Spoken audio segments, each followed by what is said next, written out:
Logging into the SmartLogger 3000 Web UI. Set up the environment. Log in to the SmartLogger Web UI.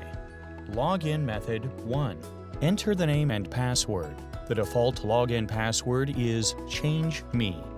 Click Login to access the home page. Login method 2. Advanced user. Enter the name and password. The default login password is ChangeMe. Click Login to access the home page. Administrator account.